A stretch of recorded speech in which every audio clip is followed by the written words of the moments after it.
Olá, boa noite. Boa noite. Michel Temer é internado no Hospital Sírio-Libanês para fazer uma bateria de exames.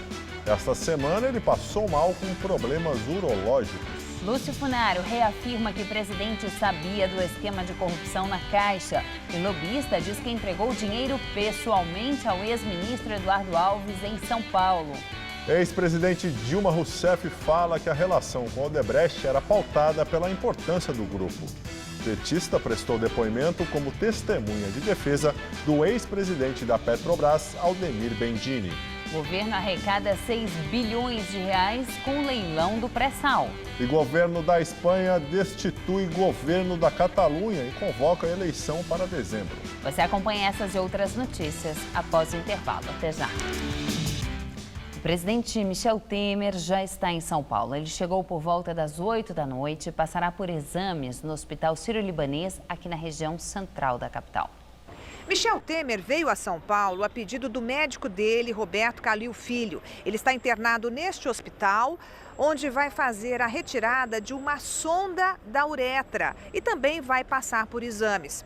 Na quarta-feira, enquanto a Câmara votava a segunda denúncia contra ele, Temer passou mal por causa de uma obstrução urológica, que é uma dificuldade para urinar. Por isso que foi colocada essa sonda para esvaziar a bexiga. A previsão é de que ele fique apenas um dia internado. Há um mês, Temer esteve aqui neste mesmo hospital, onde passou por uma bateria de exames de rotina. A Polícia Militar do Rio de Janeiro realizou buscas para encontrar os bandidos que mataram Luiz Gustavo Teixeira, comandante de um batalhão da PM, que foi enterrado hoje. Em outra operação envolvendo as Forças Armadas, 7 criminosos morreram em confronto e outros 20 traficantes foram presos. Essa é a 7ª ação da Segurança Nacional no Rio. 300 policiais militares estão à caça dos criminosos que atiraram no carro em que o coronel Teixeira estava. Nesta manhã, a polícia identificou um dos autores, Mateus do Espírito Santo Severiano, de 22 anos. 9 pessoas foram presas nessa ação.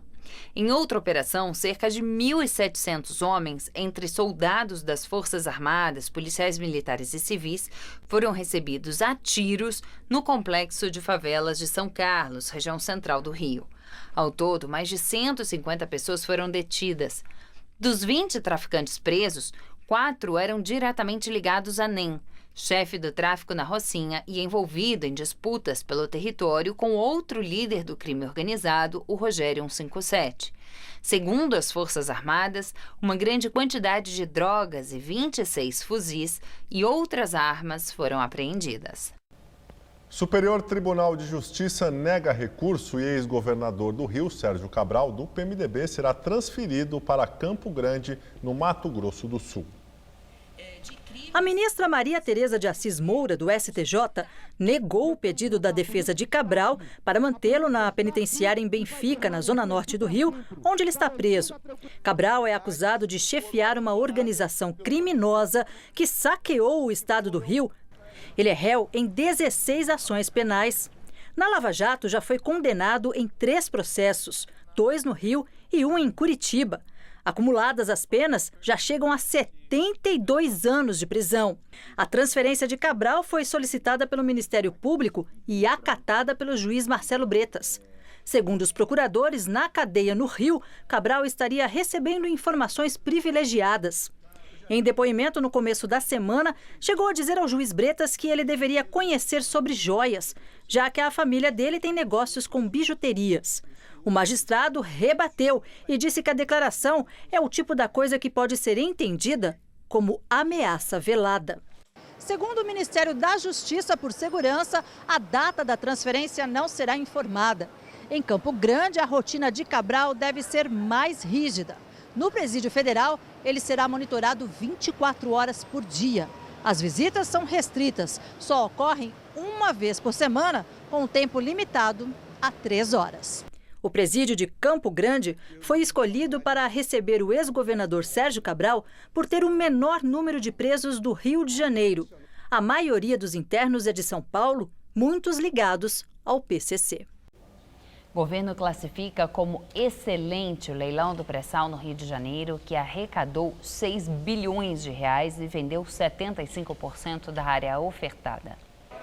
Os valores foram até 674% acima do lance mínimo. A Petrobras, que até então era a operadora exclusiva do pré-sal, levou 3 dos 8 blocos ofertados. No regime de partilha, vence a disputa quem oferece a maior parcela de petróleo ou gás excedente para a União. O excedente corresponde ao volume de produção após descontar investimentos e custos de exploração. A Petrobras aceitou ceder até 80% desta produção para a União. Outros 3 blocos ficaram com empresas estrangeiras. De acordo com a Agência Nacional de Petróleo, os investimentos previstos nas áreas vendidas somam 760 milhões de reais. À tarde, o presidente Michel Temer, em vídeo divulgado nas redes sociais, comemorou o resultado do leilão. É com muito entusiasmo e tendo em mente os benefícios concretos à população que estamos impulsionando o crescimento, a renda e o emprego no Brasil. Muito obrigado. E a Procuradora-Geral da República, Raquel Dodge, rejeitou o recurso da defesa do presidente Michel Temer e pediu a continuidade do inquérito do Decreto dos Portos no Supremo Tribunal Federal. Na manifestação encaminhada ontem ao relator do inquérito, o ministro Luiz Roberto Barroso, Dodge destacou que não foram concluídas as apurações do inquérito e que há pendências a cumprir. Michel Temer é investigado sob suspeita de corrupção passiva e lavagem de dinheiro na edição de um decreto este ano que mudou regras do sistema portuário, prorrogando os contratos de concessão e arrendamento, o que era defendido pela empresa Rodrimar. Esta semana, Barroso determinou que a Polícia Federal formule as perguntas para o presidente, já que avisou que vai respondê-las por escrito. Um dia depois de protagonizar um bate-boca com o ministro Gilmar Mendes, do Supremo Tribunal Federal, o ministro Luiz Roberto Barroso reconheceu que se exaltou. Gilmar Mendes não se manifestou diretamente sobre a discussão, mas alfinetou o colega.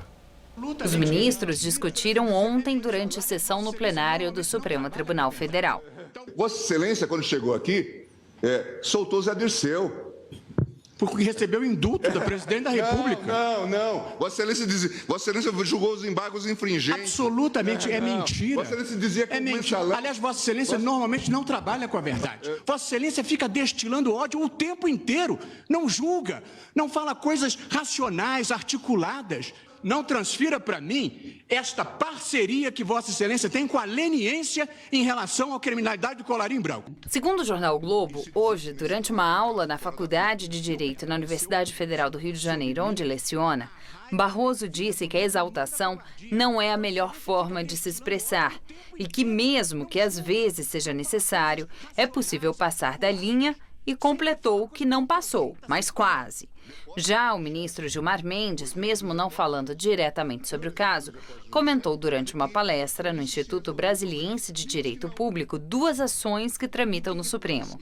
Uma sobre a vaquejada e outra sobre a prisão preventiva de acusados da prática de aborto, criticando as decisões tomadas pelo STF. Nos 2 julgamentos, o voto do ministro Luiz Roberto Barroso garantiu a maioria. Na análise da vaquejada, Gilmar votou de forma diferente do colega, a favor desse tipo de evento. Já o julgamento que abriu brecha para permitir o aborto até o 3º mês de gravidez ocorreu na primeira turma do STF, da qual Gilmar não faz parte, mas ele se posicionou publicamente contra a decisão. E agora o comentário de Josias de Souza, direto de Brasília. A última sessão do Supremo Tribunal Federal terminou num arranca-rabo. De um lado, Luiz Roberto Barroso, do outro, Gilmar Mendes. No ápice da toga justa, Barroso acusou Gilmar de ser leniente com os corruptos de colarinho branco. Esse episódio foi a radicalização do clima de churrasco na laje que se instalou na Suprema Corte Brasileira. Quem paga a picanha é você, por isso convém prestar atenção. O Supremo está organizado em 2 turmas de 5 ministros. Em tese, isso deveria desafogar o plenário do tribunal. O problema é que as 2 turmas começaram a tomar decisões divergentes sobre temas análogos. O pano de fundo das controvérsias é a Operação Lava Jato. A música que toca na 2ª turma do Supremo é o pagode da cela vazia. Ali, Gilmar Mendes, Dias Toffoli e Ricardo Lewandowski se juntaram para fazer de Edson Fachin, o relator da Lava Jato, um ministro minoritário. Na primeira turma, Luiz Barroso, Rosa Weber e Luiz Fux rodam o pagode da linha dura. Quando a picanha passa do ponto, o espeto vai ao plenário do Supremo. No último embate, ganhou Aécio Neves. O próximo embate envolverá as prisões em segunda instância. Uma turma quer adiar a cadeia de poderosos como Lula. A outra quer consolidar a jurisprudência anti-impunidade. A tensão que descambou para o bate-boca entre Barroso e Gilmar faz exalar da Suprema Laje um insuportável cheiro de queimado. Boa noite. Vídeo da Polícia Federal mostra delator que teria transportado propina destinada à senadora Gleisi Hoffmann, do PT, percorrendo o trajeto de todos os pagamentos feitos ao empresário Ernesto Kugler. O material foi divulgado pela revista Veja. No vídeo, o delator, o advogado Antônio Carlos Perutini, segue pelas ruas de Curitiba ao lado de um agente da Polícia Federal. Perutini vai a 4 endereços onde diz ter entregado 4 pacotes de R$250 mil cada ao empresário Ernesto Kugler, amigo da senadora Gleisi Hoffmann. Geralmente ele conferiu o dinheiro. Então, ele vinha em maço, ele vinha em maço quadrado, né? Ele contava as cabeças e... Tá. Aí eu cheguei aqui, procurei por ele, ele já me conduziu naquela porta ali. Conduziu o senhor nessa porta aqui? Nessa porta aqui. Dentro da administração lá, o senhor conversou com ele por quanto tempo? Com ele, não mais que 10 minutos, 12 minutos. Você ofereceu algum café, alguma coisa? Sim, conversamos e tal, ele olhou... Ele abriu o pacote, ele contou as cabeças do dinheiro. E daí falou, mas é só isso e tal, né? Não, eu só sou o portador. Nesse dia eu lembro de uma conversa que eu tive com ele. Eu perguntei para ele, e como que está a campanha da senadora? Daí, tranquilo, já está eleito. A defesa da senadora Gleisi Hoffmann afirmou que o vídeo foi produzido há mais de um ano por um controvertido investigado da Lava Jato e disse que o material já foi desautorizado por testemunhas e outros pretensos colaboradores. Segundo os advogados de Gleisi, Perutini não é confrontado sobre aspectos centrais a respeito da falsa narrativa que embasou o acordo de delação dele. O delator Lúcio Funaro, apontado como operador do PMDB e de Eduardo Cunha em esquemas de propina, voltou a declarar hoje à Justiça Federal de Brasília que Michel Temer sabia da existência de ilegalidades na Caixa Econômica Federal quando era vice-presidente da República. Lúcio Funaro prestou depoimento hoje na 10ª Vara Federal de Brasília e ficou mais uma vez frente a frente com o ex-presidente da Câmara dos Deputados, Eduardo Cunha. No depoimento, Funaro voltou a dizer que o presidente Temer tinha conhecimento dos esquemas de favorecimento ilegal de empresas e políticos no Fundo de Investimentos do FGTS e da Caixa Econômica Federal. Segundo o delator, além do presidente da República, o ministro Moreira Franco, o deputado federal Lúcio Vieira Lima e os ex-ministros Gedel Vieira Lima e Henrique Eduardo Alves também tinham conhecimento dos esquemas de desvio no banco, todos filiados ao PMDB. Funaro declarou que ele mesmo entregou uma mala com R$150 mil em dinheiro vivo a Henrique Alves em um hotel de São Paulo, além de ter emprestado um jatinho para um empregado do ex-ministro transportar R$5 milhões ilegalmente para serem usados na campanha ao governo do ex-ministro de Temer no Rio Grande do Norte. Os valores, de acordo com Funaro, saíram de esquemas dentro da Caixa Econômica Federal.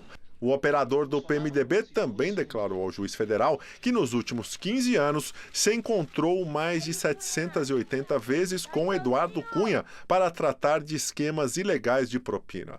Além do dinheiro vindo da Caixa, Funaro disse que administrou recursos ilegais vindos das empresas responsáveis pelas obras do Porto Maravilha, no Rio de Janeiro.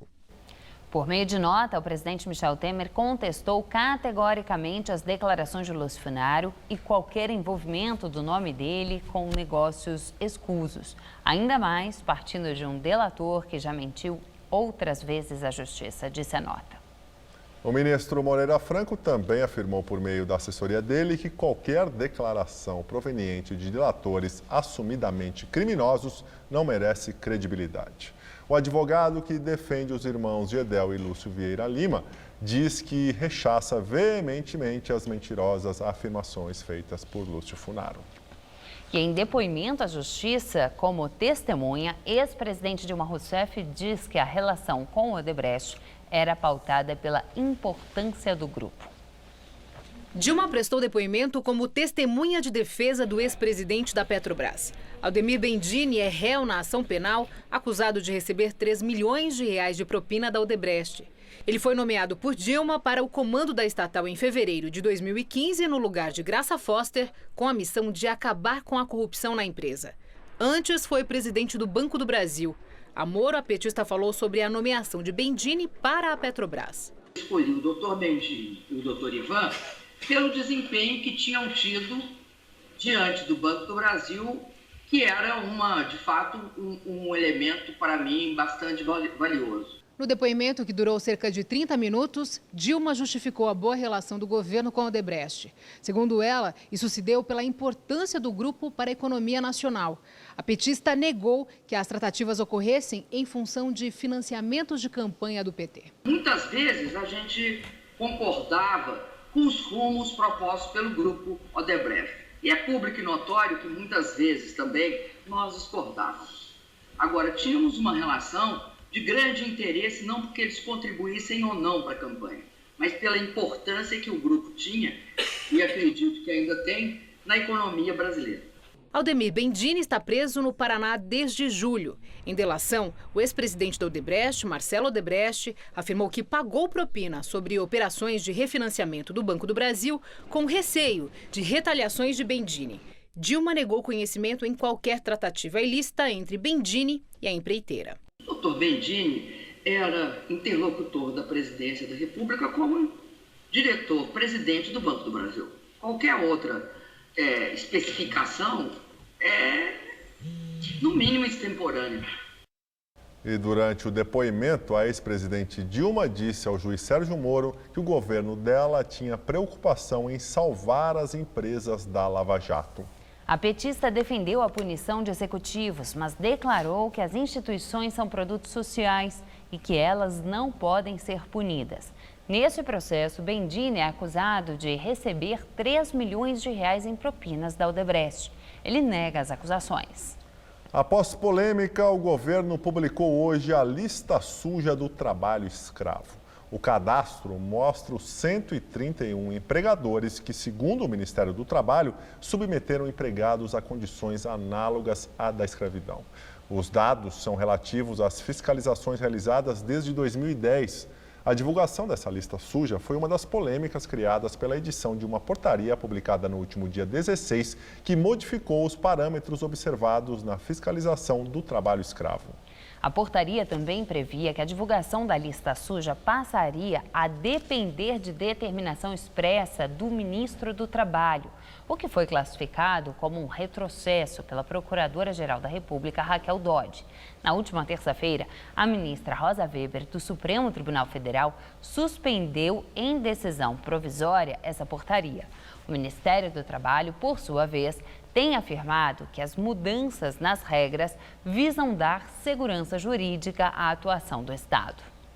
Secretário demitido pelo prefeito João Dória, do PSDB, é aliado do vice Bruno Covas. Fábio Lepic é o 5º secretário a deixar o governo em 10 meses de gestão.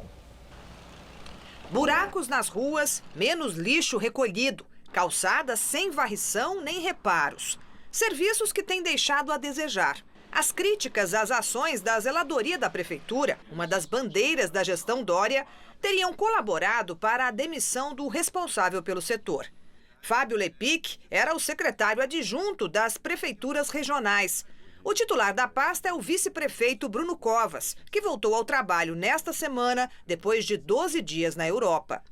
A saída agora do auxiliar de confiança do vice-prefeito pode sinalizar uma crise entre Dória e Covas, que é apontado como uma liderança próxima do governador Geraldo Alckmin. Dória e Alckmin disputam nos bastidores a vaga do PSDB para concorrer à presidência da República. Preocupado com o índice de aprovação que está em queda, o prefeito já tinha reunido a equipe das regionais para tentar melhorar o serviço. Mas o que também teria pesado contra o adjunto foi uma série de desentendimentos com outros secretários. Um desses atritos envolve o Shopping 25 de Março aqui na região central, que foi lacrado no mês passado durante uma operação de combate à pirataria em conjunto com a Receita Federal. Imagens gravadas durante a ação mostram que num depósito clandestino no prédio estavam escondidos mais de 5.000 pares de tênis falsificados. No total, mais de 800 toneladas de mercadorias ilegais foram apreendidas. O secretário de Justiça, Anderson Pomini, defende a reabertura do shopping por meio de um acordo envolvendo a Prefeitura, os lojistas e o Ministério Público para conservar os empregos. Lepic, que numa reunião substituía Bruno Covas, foi contra. Defendeu a cassação do alvará do shopping e rebateu Pomini, um dos secretários mais próximos a Dória. A operação que lacrou o empreendimento foi coordenada pela pasta de Bruno Covas. O Tribunal de Contas do município de São Paulo suspendeu o processo de reforma das pontes das marginais Tietê e Pinheiros. A decisão anunciada hoje diz que o projeto da Prefeitura de São Paulo descumpre a Lei Cidade Limpa. Na sexta-feira passada, a Prefeitura publicou no Diário Oficial um chamamento público para empresas que teriam interesse em realizar obras de revitalização nas 32 pontes das duas marginais. Em troca, elas poderiam exibir suas marcas em painéis de LED. A Prefeitura negou irregularidades na proposta e afirmou que vai prestar os esclarecimentos para que o chamamento público possa ser retomado. A semana vai terminando instável para o paulistano e a meteorologia mantém o alerta para temporais em todo o estado de São Paulo neste final de semana. E vamos conferir como fica a previsão do tempo com Mariana Armentano.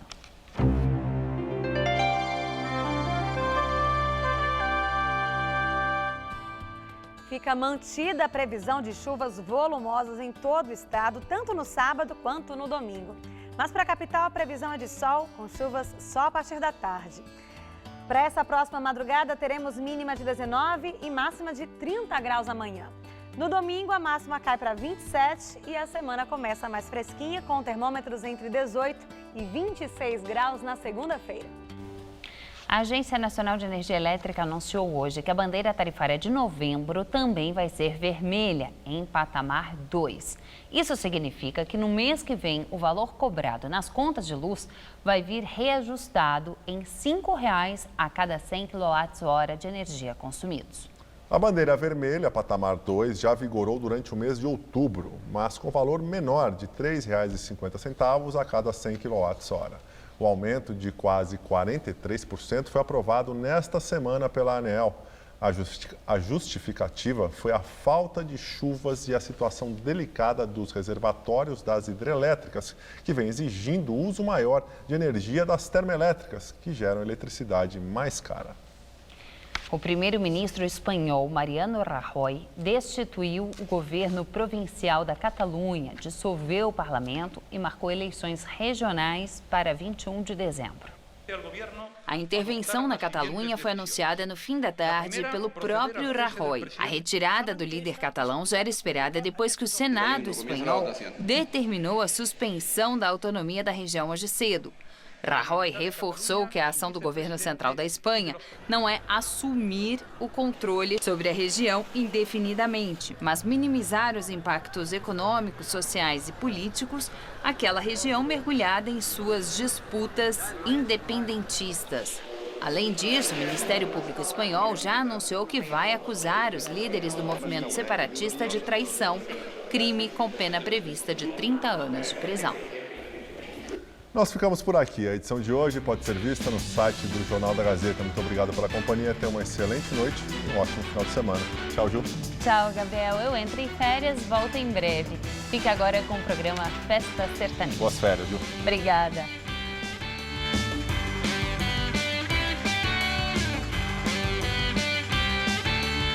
Saiba como proteger seus bens e sua família no programa Seguro. Neste domingo, 20h30 da noite.